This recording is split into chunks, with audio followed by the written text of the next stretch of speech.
Hi friends, അപ്പോൾ എല്ലാവരും നമ്മുടെ സോഷ്യൽ സയൻസ് 2 അതിലെ ഒന്നാമത്തെ ചാപ്റ്ററും രണ്ടാമത്തെ ചാപ്റ്ററും നല്ല രീതിയിൽ കവർ ചെയ്തിട്ടുണ്ട് അല്ലേ?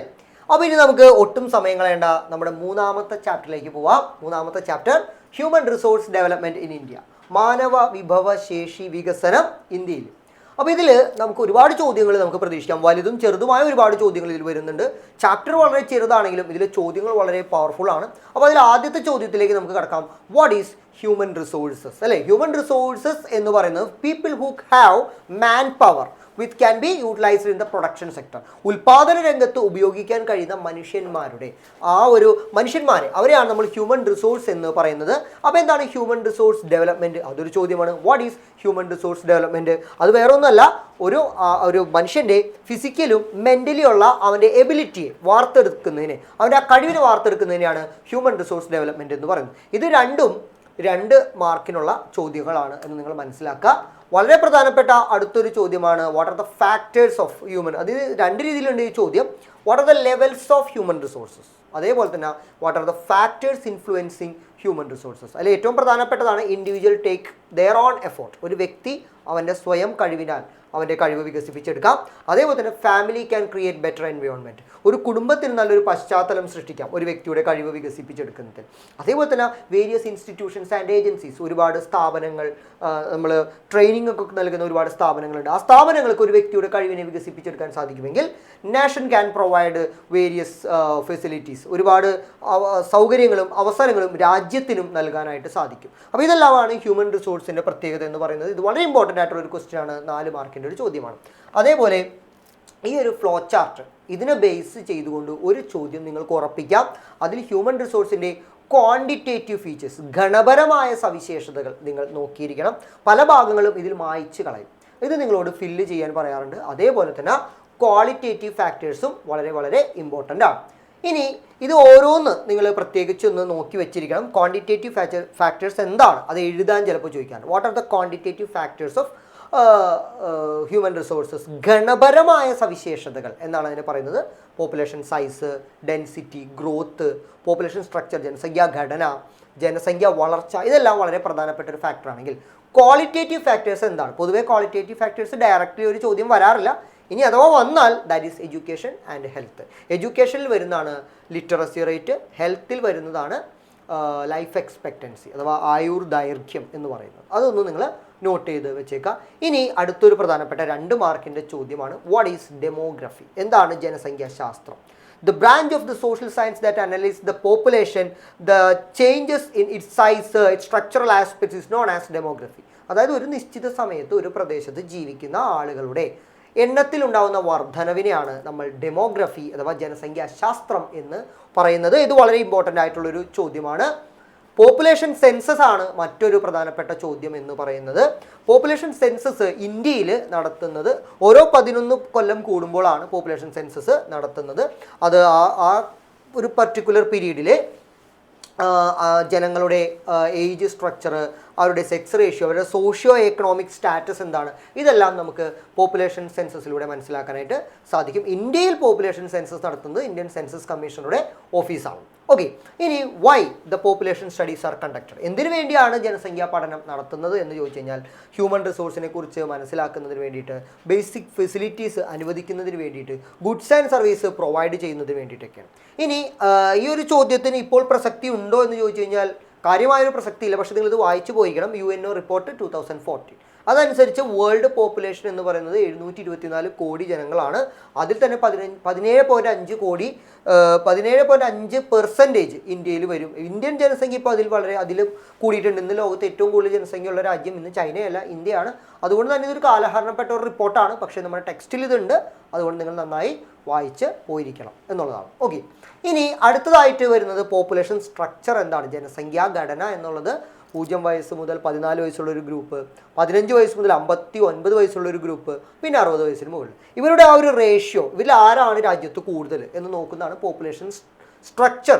പാർട്ടിസിപ്പേഷൻ റേഷ്യോ എന്ന് പറഞ്ഞു കഴിഞ്ഞാൽ നിങ്ങൾക്ക് എല്ലാവർക്കും അറിയാം, 15-നും 59-നും ഇടയിലുള്ള വിഭാഗങ്ങളാണ് human resource, real human resource. അവരാണ് രാജ്യത്ത് പണിയെടുക്കുന്നത്.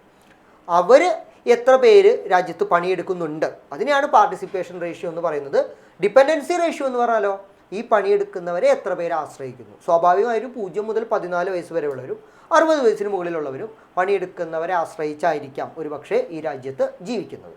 അപ്പോൾ അതൊരു പ്രധാനപ്പെട്ടതാണ്. ദെൻ അടുത്തതാണ് ജെൻഡർ റേഷ്യോ, അതായത് 1000 പുരുഷന്മാരുണ്ടെങ്കിൽ എത്ര സ്ത്രീകളുണ്ട്, അല്ലെങ്കിൽ 1000 സ്ത്രീകൾക്ക് എത്ര പുരുഷന്മാരാണ് ഉള്ളത്. ഇതാണ് ജെൻഡർ റേഷ്യോ അല്ലെങ്കിൽ സെക്സ് റേഷ്യോ എന്ന് പറയുന്നത്. ഇതെല്ലാം നിങ്ങൾ നോക്കിയിട്ടുണ്ടാവണം. ഇതൊക്കെ ഒരു മാർക്കിന് അല്ലെങ്കിൽ ചെറിയൊരു ചോദ്യങ്ങളായിട്ട് മാത്രം നിങ്ങൾ പ്രതീക്ഷിച്ചാൽ മതി. എന്നാൽ ക്വാളിറ്റേറ്റീവ് ആസ്പെക്റ്റിലേക്ക് വരികയാണെങ്കിൽ, ദാറ്റ് ഈസ് ഹെൽത്ത് എഡ്യൂക്കേഷനിലേക്ക് വരികയാണെങ്കിൽ ഇത് വളരെ ഇമ്പോർട്ടൻ്റ് ആയിട്ടുള്ള ഒരുപാട് ചോദ്യങ്ങൾ നമുക്ക് അവിടെ പ്രതീക്ഷിക്കാം. അതിൽ തന്നെ എഡ്യൂക്കേഷൻ സെക്ടറിലേക്ക് വരികയാണെങ്കിൽ ഒരു ഫ്ലോ ചാർട്ട് ഉണ്ട് എഡ്യൂക്കേഷൻ്റെ. ആ ഒരു ഫ്ലോ ചാർട്ട് നിങ്ങൾ പഠിച്ചിരിക്കണം. 4 മാർക്കിൻ്റെ ഒരു ചോദ്യമായിട്ട് ഇത് പ്രതീക്ഷിക്കാവുന്നതാണ്. അപ്പോൾ എഡ്യൂക്കേഷൻ ഉണ്ടെങ്കിൽ ഒരു വ്യക്തിക്ക് ഉണ്ടാകുന്ന ഗുണങ്ങൾ എന്തൊക്കെയാണ്, അല്ലേ? ഇംപ്രൂവ് ദ ഇൻഡിവിജ്വൽ സ്കിൽ, ഒരു വ്യക്തിയുടെ കഴിവ് വികസിക്കുന്നു. ബെറ്റർ ടെക്നോളജിക്കൽ നോ ഹൗ, അവന് സാങ്കേതികവിദ്യ ഉപയോഗിക്കാനുള്ള അവൻ്റെ അറിവ് വർദ്ധിക്കുന്നു. Helps to secure and better job and income, നല്ല വരുമാനമുള്ള തലത്തിലേക്ക് അവൻ മാറുന്നു. Improve the standard of living, ജീവിത നിലവാരം ഉയർത്താനായിട്ട് സാധിക്കുന്നു. ഇതോടൊപ്പം തന്നെ ലിറ്ററസി റേഷ്യോ എന്താണ്, അല്ലെങ്കിൽ സാക്ഷരത ലിറ്ററസി റേറ്റ് എന്താണ് എന്നുള്ള കാര്യം വായിക്കാൻ നിങ്ങൾ മറക്കരുത്. 1 മാർക്കിൻ്റെ ഒരു ചോദ്യം ലിറ്ററസി റേറ്റിൽ നിന്നും ഉറപ്പായും നിങ്ങൾക്ക് പ്രതീക്ഷിക്കാവുന്നതാണ്. ഇനി ഈ ഒരു ചോദ്യം, ഇതാണ് ഈ ചാപ്റ്ററിൽ ഞാൻ നിങ്ങളോട് സജസ്റ്റ് ചെയ്യുന്ന അല്ലെങ്കിൽ വളരെ ഇമ്പോർട്ടൻ്റ് എന്ന് പറയുന്ന ഒരു ഭാഗം ഇതാണ്.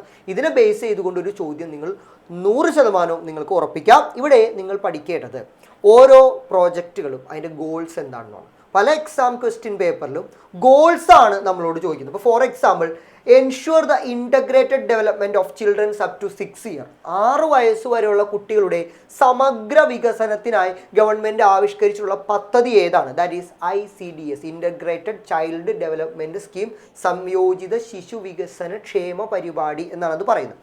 ഇതേപോലെ ഓരോ ഗോളുകളും അതിൻ്റെ പ്രോജക്റ്റുകൾ ഏതാണ് എന്നുള്ള കാര്യം ഈ ടേബിളിൽ നോക്കി നിങ്ങൾ ക്ലിയർ ആയി പഠിച്ചിട്ടുണ്ടാവണം എന്നുള്ളതാണ്. ഇത് വളരെ ഇമ്പോർട്ടൻ്റ് ആയിട്ടുള്ള ചോദ്യമാണ്. ചെറിയ ചോദ്യവും ഇതിൻ്റെ അകത്ത് വരാം, വലിയ ചോദ്യവും വരാം. കൂടുതലും ഇതിൽ ICDSനെയും SSAയും RMSAയിലും RUSAനെയൊക്കെ ബേസ് ചെയ്തുകൊണ്ട് ചെറിയ ചോദ്യങ്ങളാണ് വന്നിട്ടുള്ളത്. പക്ഷെ അത് ഇമ്പോർട്ടൻ്റ് ആയിട്ടുള്ളൊരു കാര്യമാണ്. ഓക്കെ, ഇനി അടുത്ത ഒരു പ്രധാനപ്പെട്ട കാര്യമാണ് RTE act, right to education act 2009. ഇത് വളരെ ഇമ്പോർട്ടൻ്റ് ആയിട്ടുള്ള ഒരു കാര്യമാണ്. അത് നമ്മുടെ രാജ്യത്ത് എലമെൻ്ററി എഡ്യൂക്കേഷൻ ഫോർ ഓൾ, എല്ലാവർക്കും സാർവത്രിക വിദ്യാഭ്യാസം എന്ന് പറഞ്ഞുകൊണ്ട് നമ്മുടെ പാർലമെൻറ്റ് 2009 പാസ്സാക്കിയതാണ്. എല്ലാവർക്കും വിദ്യാഭ്യാസം നൽകുക. അപ്പോൾ ഇതൊക്കെയാണ് നമ്മുടെ എഡ്യൂക്കേഷനിലേക്ക് വരികയാണെങ്കിൽ ഒരു കാര്യം കൂടെ പറയണം, ഇതും വളരെ ഇമ്പോർട്ടൻ്റ് ആണ്. Problems of our education sector, നമ്മുടെ വിദ്യാഭ്യാസ മേഖല നേരിടുന്ന പ്രശ്നങ്ങൾ. ഒന്ന്, ഡ്രോപ്പ് ഔട്ട്.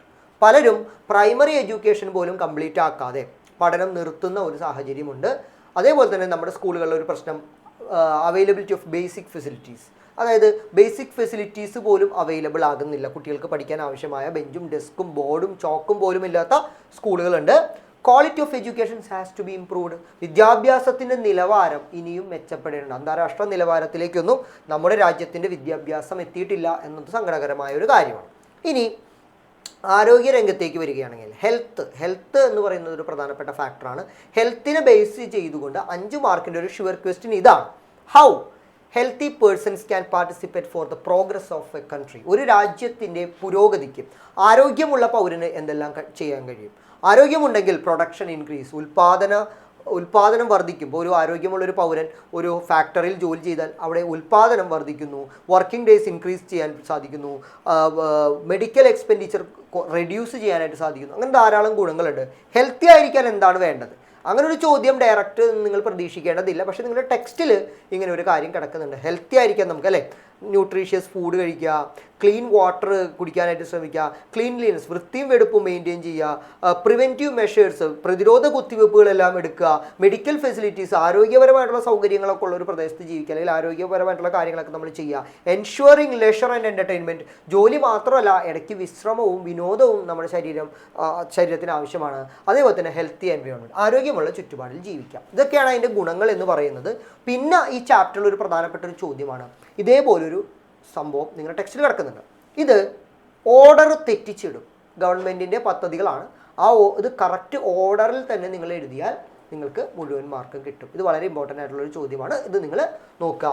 ഗവൺമെൻറ്റിൻ്റെ അലോപ്പതി കൂടാതെ നമ്മുടെ രാജ്യത്തുള്ള മറ്റ് ചികിത്സാ രീതികൾ തന്നെ ഗവൺമെൻറ് ഓഫ് ഇന്ത്യ ആയുഷ് മന്ത്രാലയത്തിൻ്റെ കീഴിൽ മറ്റ് ചികിത്സാ മാർഗങ്ങളുണ്ട്. അതിൽ വരുന്നതാണ് ആയുർവേദ, യോഗ, നേച്ചുറോപ്പതി, യുനാനി, സിദ്ധ, ഹോമിയോപ്പതി. ഇതിനെല്ലാം കൂടെ ചേർത്താണ് ആയുഷ് എന്ന് പറയുന്നത്. അതിൻ്റെ ഫുൾ ഫോം നിങ്ങൾക്ക് ഇപ്പോൾ പിടികിട്ടിട്ടുണ്ടാവും. നേച്ചുറോപ്പതി മാത്രം ഒന്ന് മാറ്റാം. AYUSH, ആയുഷ്. ആയുഷ് മന്ത്രാലയത്തിൻ്റെ കീഴിലാണ് ഈ ചികിത്സാ രീതികളെല്ലാം വരുന്നത്. അതേപോലെ തന്നെ രാജ്യത്തെ ആരോഗ്യ മേഖലയെ ശക്തിപ്പെടുത്തുന്നതിന് വേണ്ടിയിട്ട് ഗവൺമെൻറ് ആവിഷ്കരിച്ച 2 മിഷനുകളുണ്ട്. ഒന്ന് NRHM, മറ്റൊന്ന് NUHM. അതിൻ്റെ നാഷണൽ റൂറൽ ഹെൽത്ത് മിഷൻ, ദേശീയ ഗ്രാമീണ ആരോഗ്യ പദ്ധതിയാണ് NRHM. NUHM ദേശീയ നഗര ആരോഗ്യ പദ്ധതി, നാഷണൽ അർബൻ ഹെൽത്ത് മിഷൻ. ഇത്രയും പഠിച്ചാൽ നിങ്ങൾക്ക് എന്തായാലും ഈ ചാപ്റ്ററിൽ നിന്നും മുഴുവൻ മാർക്കും, ഒരു സംശയവും വേണ്ട, മുഴുവൻ മാർക്കും നിങ്ങൾക്ക് സ്കോർ ചെയ്യാനായിട്ട് സാധിക്കും. അതോടൊപ്പം ലൈഫ് എക്സ്പെക്റ്റൻസി, ആയുർദൈർഘ്യത്തിൻ്റെ ഒരു ടേബിള് നിങ്ങളുടെ ടെക്സ്റ്റിൽ തന്നിട്ടുണ്ട്. അതും കൂടെ നിങ്ങൾ പഠിച്ചിട്ട് വേണം നിങ്ങൾ 3ാമത്തെ ചാപ്റ്റർ കംപ്ലീറ്റ് ചെയ്യാനായിട്ട്. സോ ഇത്രയും കാര്യങ്ങൾ നിങ്ങൾ കവർ ചെയ്തിട്ടുണ്ടെങ്കിൽ തീർച്ചയായിട്ടും മുഴുവൻ മാർക്ക് നമുക്ക് സ്കോർ ചെയ്യാനായിട്ട് സാധിക്കും. വളരെ ചെറിയ ചാപ്റ്റർ ആണെങ്കിലും വളരെ പവർഫുൾ ആയിട്ടുള്ള ചോദ്യങ്ങൾ വരുന്ന ഒരു ചാപ്റ്ററാണ് ജോഗ്രഫിയുടെ 3ാമത്തെ human resources development in India എന്ന് പറയുന്ന ചാപ്റ്റർ. സോ അപ്പോൾ നമ്മുടെ സോഷ്യൽ സയൻസ് 2-ൽ നിന്നും ഓണം എക്സാമിന് ഈ 3 ചാപ്റ്ററുകളാണ് വരുന്നത്. അപ്പോൾ ഈ ഭാഗങ്ങളെല്ലാം വളരെ വ്യക്തമായി നിങ്ങൾക്ക് ഇതിലെ പ്രധാന ചോദ്യങ്ങൾ മനസ്സിലായി കാണുമെന്ന് പ്രതീക്ഷിക്കുന്നു. അപ്പോൾ എല്ലാ കുഞ്ഞുമക്കൾക്കും ഓൾ ദ ബെസ്റ്റ്.